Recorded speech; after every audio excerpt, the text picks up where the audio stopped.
ಇಲ್ಲಿದ್ದವ್ರು ಯಾರಾದ್ರೂ ಪರಿಚಯ ಇದೆಯಾ ನಿಮ್ಗೆ? ಇಲ್ಲ, ಹೌದಲ್ಲ? ಓಕೆ, ಈಗ ಎಲ್ಲರೂ ಹಸಿರು ಸೀರೆ ಹಾಕೊಂಡು ಬಂದಿದ್ದೀವಿ. ಏನಕ್ಕಿರ್ಬೋದು?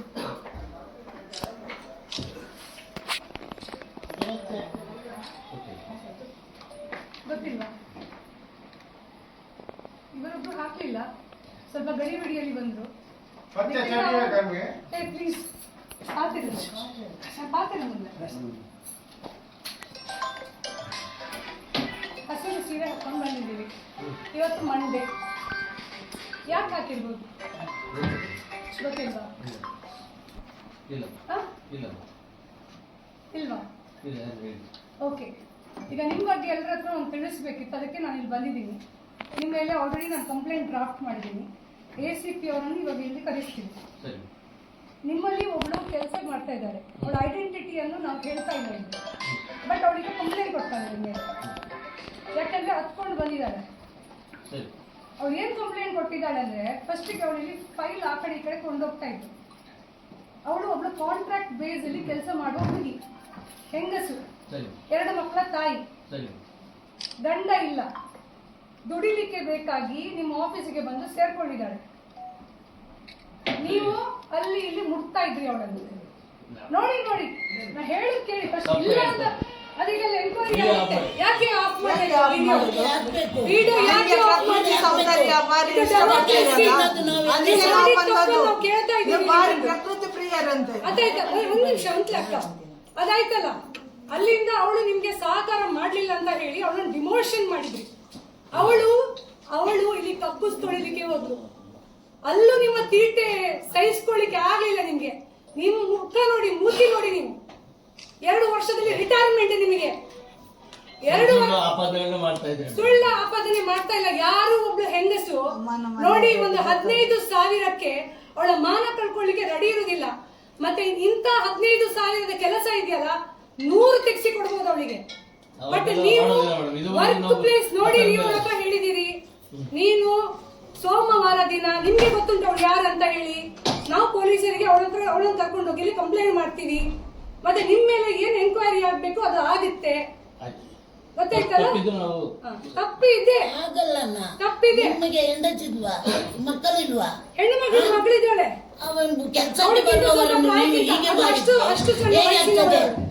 ಹೇಗೆ ಆಗ್ತದೆ? ನಿಮ್ಮ ಏಜ್ ನೋಡಿ,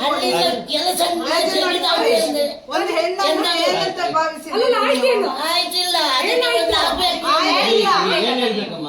ಏನು ಹೇಳಿಕ್ಕೆ ಏನಿಲ್ಲ. ನೀವು ಮಾಡಿದ್ದು ಸರಿ ಅಂತ ನಾವು ಹೇಳುದು.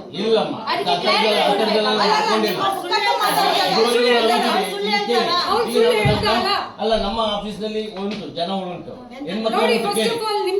ಹೆಣ್ಮಕ್ಳುಗಳು ಉಂಟು. ಕೇಳಿ, ಹೆಣ್ಮಕ್ಳು ಕೆಲಸ ಮಾಡ್ತಾರೆ. ಆಫೀಸಲ್ಲಿ ಇರುವವರನ್ನು ನಿಮ್ಗೆ ಮಿಸ್ಯೂಸ್ ಮಾಡ್ಲಿಕ್ಕೆ ಆಗಲ್ಲ. ಬಟ್ ಹೀಗೆ ಕೆಲಸ ಮಾಡುವವರು ಎಲ್ಲರೂ ಇದ್ದಾರೆ, ಬೇರೆ ಇದ್ದಾರೆ, ಸೆಕ್ಯೂರಿಟಿಯಲ್ಲಿ ಇರೋರು ಇದ್ದಾರೆ, ಸೆಕ್ಯೂರಿಟಿಯಲ್ಲಿ ಇರೋರು ಇದ್ದಾರೆ. ಹೆಂಡತಿಯನ್ನು ಬೇರೆಯವರು ಏನ್ ಮಾಡ್ತೀರಿ? ಮಂಗಳೂರಲ್ಲಿ ಇಷ್ಟು ಆಫೀಸ್ ಇದೆ, ಯಾವ ಆಫೀಸಿಗೂ ನಾವು ಈ ರೀತಿ ಹೋಗಿ ಮಾಡ್ಬೋದಲ್ವಾ? ಅದರದ್ದೇನು ಇಲ್ಲ.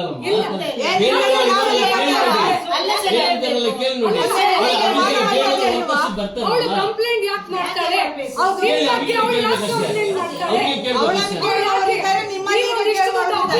ಅವಳು ಗ್ರೂಪ್ ಬಿ ವರ್ಕರ್. ಅವಳು ಯಾಕೆ ನಿಮ್ ಮೇಲೆ ಕಂಪ್ಲೇಂಟ್ ಮಾಡ್ತಾಳೆ? ಅವಳು ಯಾಕೆ ನಿಮಗೆ ಕಂಪ್ಲೇಂಟ್ ಮಾಡ್ತಾಳೆ? ಯಾಕೆ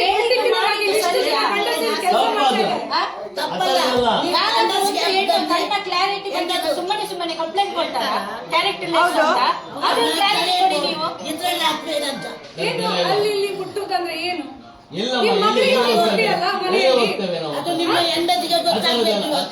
ಆ ತರದೆಲ್ಲ ಇಲ್ಲಮ್ಮ. ಈಸಿಯಾಗಿ ತಗೊಳ್ಬೇಡಿ. ಈಸಿಯಾಗಿ ತಗೊಂಡಿಲ್ಲ, ನಾವು ಹೇಳ್ತಾ ಇದೀವಲ್ಲ, ಆ ತರದೆಲ್ಲ ಏನು ಇಲ್ಲ. ಸಾಧ್ಯನೇ ಇಲ್ಲ. ನಿಮ್ಮ ಬಗ್ಗೆ ನಮ್ಗೆ ಏನ್ ಗೊತ್ತಿದೆ? ಏನ್ ಬಂದಿದೆ? ಅದೇ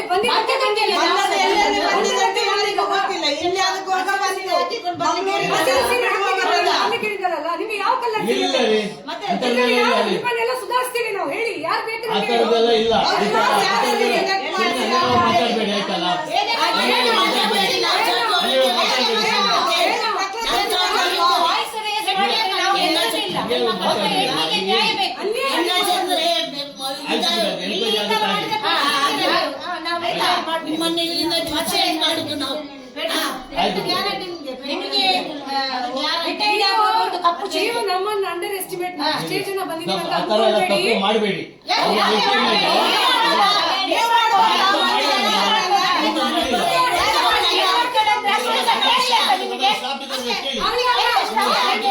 ಇಷ್ಟು ಜನ ಸ್ಟಾಫ್ ಇದ್ದಾರೆ, ಇಷ್ಟು ಜನ ಸ್ಟಾಫ್ ಒಂದು ವಿಚಾರ, ಏನು ನಿಮ್ಮ ಹಣೆಬರ ಇವತ್ತು ಗೊತ್ತಾಗ್ತದೆ. ನಿಮ್ಮ ಹೆಂಡತಿಗೆ ಮಕ್ಕಳಿಗೆಲ್ಲ ಆ ಹುಡುಗಿ ಮೆಂಟಲ್ ಡಿಸೇಬಲ್ಡ್ ಅಲ್ಲಲ್ಲ, ಅವ್ರು ಸುಳ್ಳು ಹೇಳಲಿಕ್ಕೆ. ಏನು ಅವಳ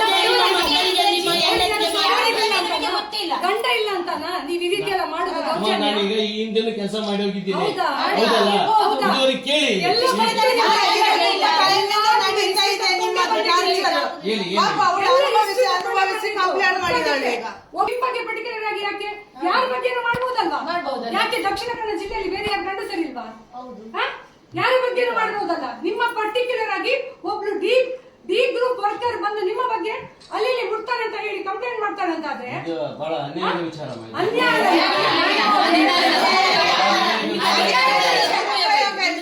ಅಧಿಕಾರದ ದುರುಪಯೋಗ ಅದೆಂತ? ಒಂದು ಫೋನ್ ಕರೆ ಬರುತ್ತೆ. ಅವರೊಬ್ಳು ಲೇಡಿ ಇಲ್ಲಿ ಕೆಲಸ ಮಾಡ್ತಾ ಇದ್ದಾರೆ ಗ್ರೂಪ್ ಡಿ ಅಲ್ಲಿ ಗುಡಿಸೋದು ಒರೆಸೋದು ಅಂತ ಕೆಲಸಗಳನ್ನೆಲ್ಲ ಮಾಡ್ತಾ ಇದ್ದಾರೆ. ಸೊ ಅವ್ರು ಫೋನ್ ಮಾಡಿ ಹೇಳ್ತಾರೆ, ಇಲ್ಲಿ ನಮ್ಮದು ಸೆಕ್ರೆಟ್ರಿ ಯಾರಿದ್ದಾರೆ CH ಮೋಹನ್ ಅಂತ ಹೇಳಿ, ಅವರು ನನ್ನ ಮೇಲೆ ಫಿಸಿಕಲ್ ಅಸಾಲ್ಟ್ ಮಾಡ್ತಾರೆ, ಮೈಕೈ ಎಲ್ಲ ಮುಟ್ತಾರೆ, ಬ್ಯಾಡ್ ಟಚ್ ಎಲ್ಲ ಕೊಡ್ತಾರೆ. ಮತ್ತು ಇದಕ್ಕಿಂತ ಮೊದಲು ಆ ರೀತಿ ಮಾಡ್ತಾಯಿದ್ರು. ಆ ಹೊತ್ತಲ್ಲಿ ಅವ್ರಿಗೆ ಸ್ಪಂದಿಸಲಿಲ್ಲ ಅಂತ ಹೇಳಿ ಫಸ್ಟ್ ಅವರು ಆಫೀಸ್ ಒಳಗಡೆ ಕೆಲಸಕ್ಕಿದ್ರು. ಸ್ಪಂದಿಸ್ತಾ ಇಲ್ಲ ಅಂತ ಹೇಳಿ ಅವರಿಗೆ ಸ್ವಲ್ಪ ಕಷ್ಟದ ಕೆಲಸ, ಗುಡಿಸೋದು ಒರೆಸೋದು ಅಂಥ ಕೆಲಸಕ್ಕೆ ಅವರನ್ನು ಹಾಕಿದ್ದಾರೆ. ಮೊನ್ನೆ ಅವರನ್ನು ಕರೆಸಿ ಏನು ಹೇಳ್ತಾರೆ ಅಂದರೆ, ಮಂಡೇ ದಿನ, ಇವತ್ತು ಸ್ಯಾಟರ್ಡೆ ರಜೆ ಇತ್ತು, ಮಂಡೇ ದಿನ ಬರುವಾಗ ಹಸಿರು ಸೀರೆ ಉಟ್ಟು ಬರಬೇಕು ಅಥವಾ ಹಸಿರು ಬಟ್ಟೆ ಹಾಕಿ ಬರಬೇಕು. ಹಸಿರು ಬಟ್ಟೆ ಹಾಕಿದರೆ ನನಗೆ ಒಂದು ಸಿಗ್ನಲ್ ಏನಂದರೆ ನೀನು ನನ್ನ ಮೇಲೆ ಇಂಟ್ರೆಸ್ಟೆಡ್ ಇದೆಯಾ ಅಂತ ಹೇಳಿ. ಇಲ್ಲ ಅಂತಾದರೆ ನಾನು ನನ್ನ ಕೆಲಸದಿಂದ ತೆಗಿತೇನೆ, ನನ್ನ ಏನು ಸ್ಯಾಟಿಸ್ಫ್ಯಾಕ್ಷನ್ ನೀನು ಮಾಡಿದರೆ ನಾನು ನಿನಗೆ ಸ್ಯಾಲರಿಯಲ್ಲಿ ಸಹ ಜಾಸ್ತಿ ಮಾಡ್ತೇನೆ ಅಂತ ಹೇಳಿದ್ದು. ಇಂಥ ಪ್ರಕರಣಗಳು ತುಂಬ ಕಡೆ, ತುಂಬ ವರ್ಕ್ ಪ್ಲೇಸಸಲ್ಲಿ ಕೆಲಸ ಮಾಡುವ ಮಹಿಳೆಯರು ಫೇಸ್ ಮಾಡ್ತಾರೆ. ಬಟ್ ಈ ರೀತಿಯಾಗಿ ಫೋರ್ಸ್ಫುಲ್ ಆಗಿ ಅವರನ್ನು ಬಳಸೋದು ಇದು ಸರಿಯಲ್ಲ. ಆ ಲೇಡಿ ಯಾರಿದ್ದಾರೆ ಅವರು ಒಂದು ಮಿಡಲ್ ಏಜ್ನವರಾಗಿದ್ದಾರೆ, ಅವ್ರಿಗೆ 2 ಮಕ್ಕಳಿದ್ದಾರೆ, ಅವರು ಸಿಂಗಲ್ ಮದರ್ ಆಗಿದ್ದಾರೆ. ಏನೋ ಜೀವನದ ಕಷ್ಟದಿಂದ ಅವರು ಇಂಥ ಜಾಗಗಳಲ್ಲಿ ಬಂದು ಗುಡಿಸುವ ಒರೆಸುವ ಕೆಲಸ ಮಾಡಿಕೊಂಡು ಅವರ ಮಕ್ಕಳನ್ನು ಸಾಕ್ತಾ ಇದ್ದಾರೆ. ಸೊ ಇಂಥ ವ್ಯಕ್ತಿಗಳಿಂದಾಗಿ ಹೆಣ್ಣುಮಕ್ಕಳಿಗೆ ಬದುಕಲಿಕ್ಕೆ ತುಂಬ ಕಷ್ಟ ಆಗ್ತಾ ಇದೆ. ಸೊ ಅವರ ಐಡೆಂಟಿಟಿಯನ್ನು ರಿವೀಲ್ ಮಾಡಬಾರ್ದು ಅಂತ ಹೇಳಿದ್ದಾರೆ. ಯಾಕೆಂದರೆ ಎಷ್ಟೋ ಹೆಣ್ಣುಮಕ್ಕಳಿಗೆ ಆ ಧೈರ್ಯ ಇರುವುದಿಲ್ಲ, ಹೊರಗಡೆ ಬಂದು ಅದನ್ನು ಫೇಸ್ ಮಾಡುವಷ್ಟು ಧೈರ್ಯ ಅವರಿಗೆ ಇರುವುದಿಲ್ಲ. ಅದಕ್ಕೆ ನಾನು ಬ್ಯಾಕ್ವರ್ಡ್ ಕಮಿಷನ್ ಮೆಂಬರ್ ಆಗಿ ಇವತ್ತು ಒಂದು ಕಂಪ್ಲೇಂಟ್ ACP ಅವರಿಗೆ ನಾನು ತಲುಪಿಸ್ತಾ ಇದ್ದೇನೆ, ಈ ರೀತಿ ನಡೀತಾ ಇದೆ ಇಂಥ ಜಾಗದಲ್ಲಿ ಅಂತ ಹೇಳಿ. ಅವರನ್ನು ಸಂಜೆ ಅವ್ರ ಕೆಲಸ ಮುಗಿದ ಮೇಲೆ, ಅವರಿಗೆ ಕೆಲಸ ಮಾಡ್ತಾ ಇದ್ದಾರೆ, ಕೆಲಸ ಮುಗಿದ ಮೇಲೆ ನಾನು ಅವರನ್ನು ಸ್ಟೇಷನ್ ಕರ್ಕೊಂಡು ಹೋಗಿ ಅವ್ರ ಹತ್ರನೂ ಒಂದು ಕಂಪ್ಲೇಂಟನ್ನು ಲಾಂಚ್ ಮಾಡ್ತೇನೆ. ಮತ್ತು ಕಮಿಷನರ್ ಹತ್ರ ನಾನು ರಿಕ್ವೆಸ್ಟ್ ಮಾಡ್ತೇನೆ, ಇದರ ಬಗ್ಗೆ ಒಂದು ಒಳ್ಳೆ ರೀತಿಯ ತನಿಖೆ ಮಾಡಿಕೊಂಡು ಆ ಹುಡುಗಿಗೆ ಒಂದು ನ್ಯಾಯ ಕೊಡಿಸ್ಬೇಕು. ಯೂಶ್ವಲಿ ಏನಾಗ್ತದೆ, ಇಂಥ ಪ್ರಕರಣಗಳೆಲ್ಲ ಹೊರಗೆ ಬಂದ ಕೂಡಲೇ ಈ ಮೇಲ್ ಅಧಿಕಾರಿಗಳು ಏನು ಮಾಡ್ತಾರೆ ಅಂದರೆ, ಯಾರು ಕಂಪ್ಲೇಂಟ್ ಮಾಡಿದ್ದಾರೆ ಅವರನ್ನು ಟರ್ಮಿನೇಟ್ ಮಾಡ್ತಾರೆ, ಕೆಲಸದಿಂದ ತೆಗೆದು ಹಾಕ್ತಾರೆ. ಸೊ ಈ ಹೆಣ್ಣು ಮಕ್ಕಳಿಗೆ ಹೆದರಿಕೆ ಇರ್ತದೆ, ಕೆಲಸದಿಂದ ತೆಗೆದು ಹಾಕಿದರೆ ಮತ್ತು ನಮ್ಮ ಜೀವನ ಏನು, ನಮಗೆ ಕೆಲಸ ಎಲ್ಲಿ ಸಿಗುತ್ತೆ ಅಂತ ಹೇಳಿ. ನಾನು ಅವರಿಗೆ ಭರವಸೆ ಕೊಟ್ಟಿದ್ದೇನೆ, ಅವರು ಇಲ್ಲಿ ಎಷ್ಟು ಸಂಬಳಕ್ಕೆ ದುಡಿತಾ ಇದ್ದಾರೆ ಅದಕ್ಕಿಂತ ಜಾಸ್ತಿ ಸಂಬಳ ನಾನು ಅವ್ರಿಗೆ ಕಲ್ಪಿಸಿ ಕೊಡ್ತೇನೆ, ಅವ್ರಿಗೆ ಒಳ್ಳೆ ಕೆಲಸ ತೆಗೆಸಿ ಕೊಡ್ತೇನೆ ಅಂತ ಹೇಳಿ ಅವ್ರಿಗೆ ನಾನು ಪ್ರಾಮಿಸ್ ಮಾಡಿದ್ದೇನೆ. ಬಟ್ ಅದು ಇಂಪಾರ್ಟೆಂಟ್ ಅಲ್ಲ, ಎಲ್ಲಿಂದ ಹೆದರಿ ಓಡಿ ಹೋದರು ಅಂತ ಹೇಳಿ ಆಗಬಾರ್ದು. ಅದಕ್ಕೆ ಈಗಾಗಲೇ ಆಫೀಸರ್ ಹತ್ರ CH ಮೋಹನ್ ಯಾರಿದ್ದಾರೆ ಸೆಕ್ರೆಟರಿ APMC ಅವರಿಗೆ ನಾವು ಹೇಳಿದ್ದೇವೆ, ಯಾವ ಕಾರಣಕ್ಕೆ ಸಹ ಆ ಹುಡುಗಿಗೆ ಮತ್ತೆ ಹ್ಯಾರಾಸ್ಮೆಂಟ್ ಆಗಬಾರ್ದು, ಅವಳು ಇಲ್ಲೇ ಇರಬೇಕು, ಇಲ್ಲೇ ಕೆಲಸ ಮಾಡಬೇಕು, ಮತ್ತೆ ಅವಳನ್ನು ಟರ್ಮಿನೇಟ್ ಮಾಡಬಾರ್ದು ಅಂತ ಹೇಳಿ.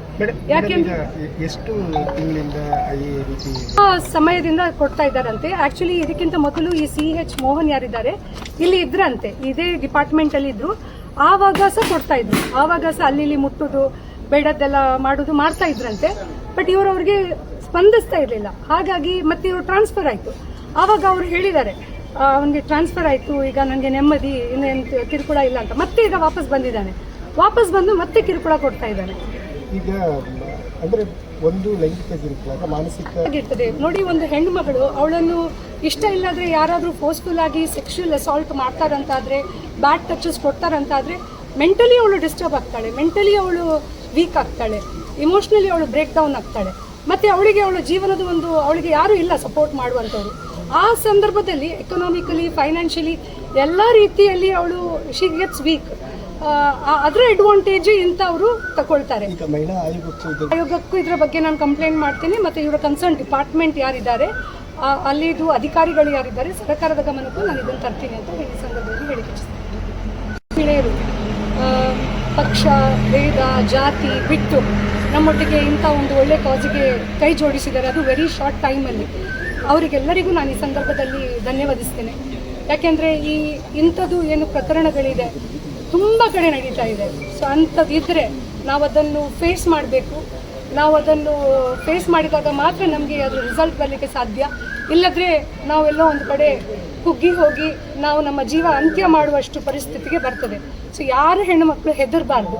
V have to face it. ಯಾಕೆಂದರೆ ಇಲ್ಲಿ ಕೆಲಸ ಅಲ್ಲ ಅಂತಾದರೆ, ಯಾಕೆಂದರೆ ಬದುಕಲಿಕ್ಕೆ ನಮಗೆ ಬೇಕಿರೋದು 2 ಹೊತ್ತು ಊಟ. ಆ ಊಟ ದುಡಿಲಿಕ್ಕೆ ನಮಗೆ ಎಲ್ಲಿ ಸಹ ನಮ್ಮ ಮೇಲೆ ಶಕ್ತಿ ಇದೆ ಅಂತಾದರೆ ಎಲ್ಲಿ ಸಹ ನಾವು ದುಡ್ಕೊಂಡು ಬದುಕಬಹುದು. ಬೇಕಾದಷ್ಟು ಅಪರ್ಚುನಿಟೀಸ್ ಇದೆ ಲೈಫಲ್ಲಿ.